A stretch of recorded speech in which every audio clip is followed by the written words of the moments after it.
I don't know if this is going to be bright enough in here. I kind of don't. We'll see what happens, but I just thought I'd record this sort of living Tetris that is my truck inside.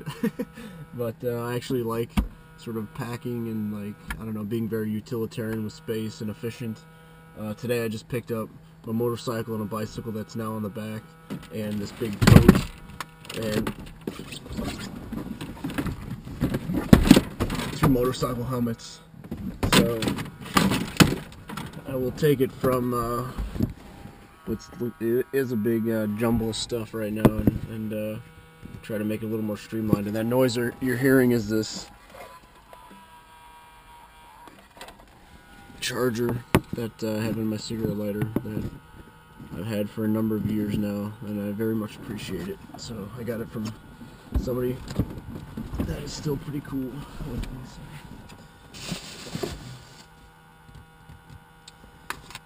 So yeah, you gotta have a strategy, solid base, square, kind of stackable stuff, a sleeping space.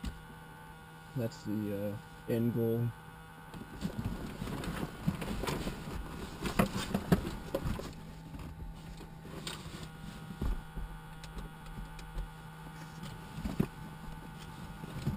Right now I have my clothes in this, like, sort of wheeled luggage-ish type thing. Pretty much what I did is I took half my property and left it in New Hampshire at a place. I just paid a little storage fee, and then the other half I have in this truck. So and also in this truck is, like, literature. All these 3 boxes is, like, handouts, literature and stuff. And then I have, like, my toolbox and a bag with a lot of sort of truck related stuff. I also have a case that has some more turbo diesel oil. I have to add, like, I don't know, I keep track of it, but maybe you know, 3/4 of a quart, half a quart every 1,000 miles or something. And then I have the last of the Who Owns You merch, some t-shirts and hoodies, and then one of each of the girls' shirts. That's what I started with. So I've parted ways with some of it already, and we're in Winston-Salem right now. So you can, I don't know if you can see the windows, but they're pretty dirty. There was a lot of ice today, but still made for an interesting trip. So let's put my clothes away first.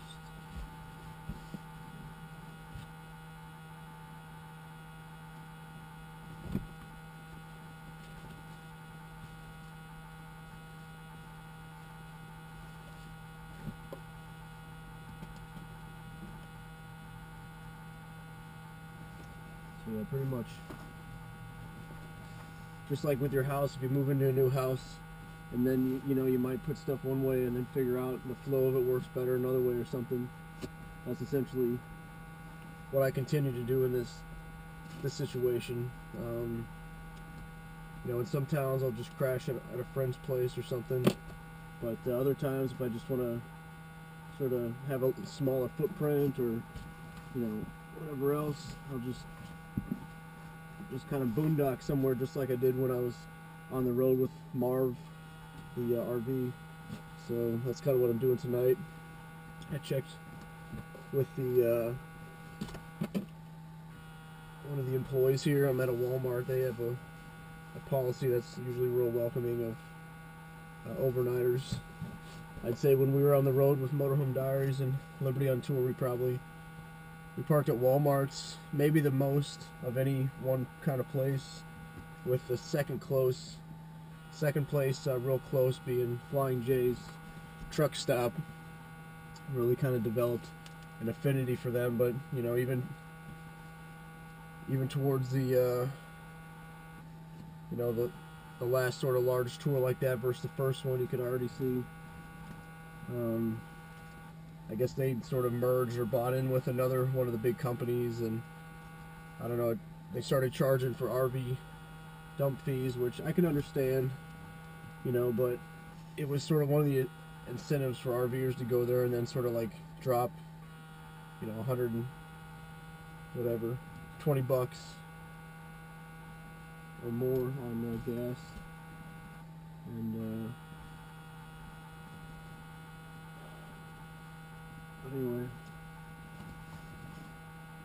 So yeah, Walmarts and Flying J's were pretty integral. We got pretty used to living on the road. You have to live pretty lean, so it's always been something that's been attractive to me. When I was up in Richmond, I was hanging with staying at my real good friend Nate Cox's place, and he had another friend over there who was real cool too. I was able to hang out with and stuff. So good times all the way around.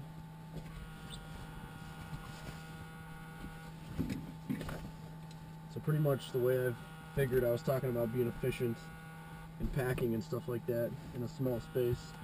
What I've essentially done is I have this bag, and so I have like underwear and socks, and then I have t-shirts, then I have gym stuff, and then in here I have like, you know, like sort of stuff to keep you warm, so like hoodies and pants. But that's about it. Nothing too scientific about it.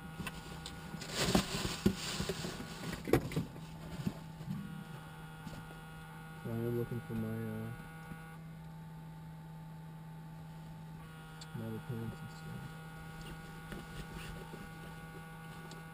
I think in the front.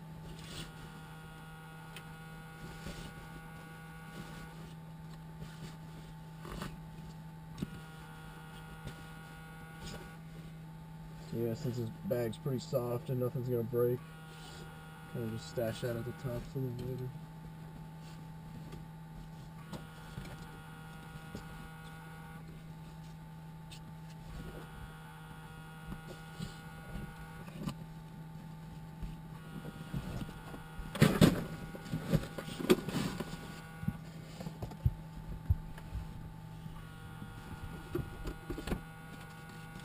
So, just added to this mix of stuff today was this box of Liberty Empowerment kits I got from Nate Cox, the founder of Virginia CopBlock.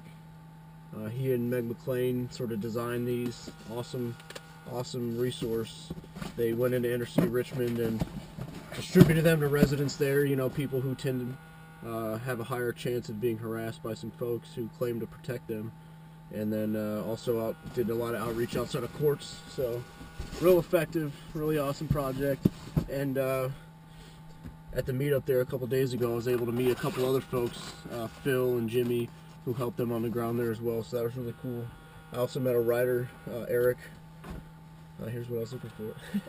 I also met a writer, Eric, who started blogging there not too long ago, and his stuff's been real solid. So it's awesome to see, you know, such like awesome, good people kind of get looped in and start getting active. So. And these were pretty good investment too. They're just a couple pair of I don't know, I guess they're wool or something, or mostly wool. Pretty much. I also have this vest that we got embroidered. CopBlock.org, actually at a mall not too far from here, just this stitch place we went in, and turns out the two guys working there, one of them was familiar with CopBlock, and the other one listens to Alex Jones. So not that I'm a Alex Jones fan, but someone who listens to Alex Jones at least is at least questioning things. So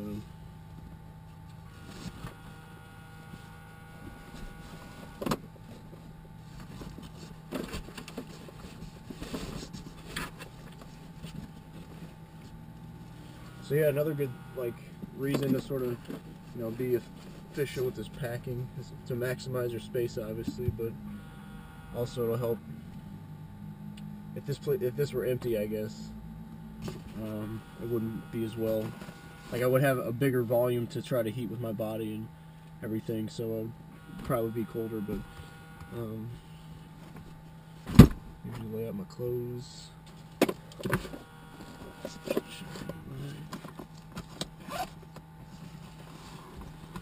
And eventually I'll put this in the front and make some space here.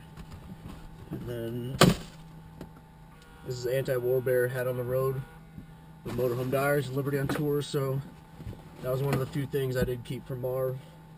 Sorry, David Blizzard and fam.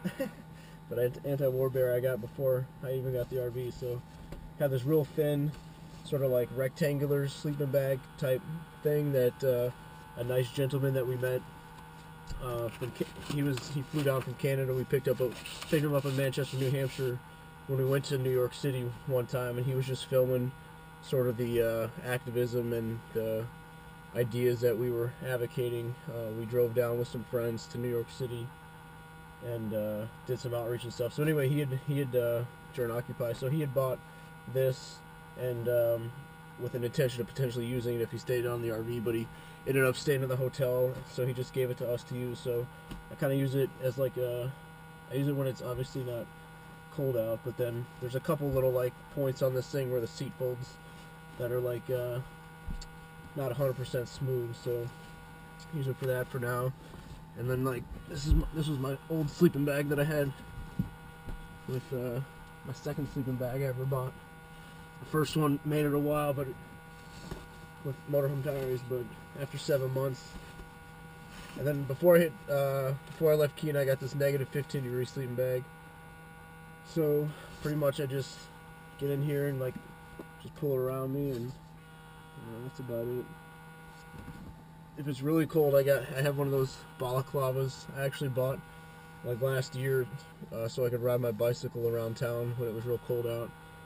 And but it's been, useful in here too if it gets real cold, because then you could stay a little bit warmer. But anyway, I know some people might think this lifestyle is crazy, but for me it's comfortable, and it doesn't take as many resources. I don't have to worry about mortgages and bills and utilities as much. There's obviously diesel and maintenance on it, but it's pretty decent. You're able to vote with your feet pretty readily, but at the same time there's disadvantages, because if you're not stationary, you can't really sort of build capital things that will continue to create wealth. Maybe like an investment in chickens or some other infrastructure type stuff at a stationary location. But anyway, that is sort of packing in the Tahoe 101.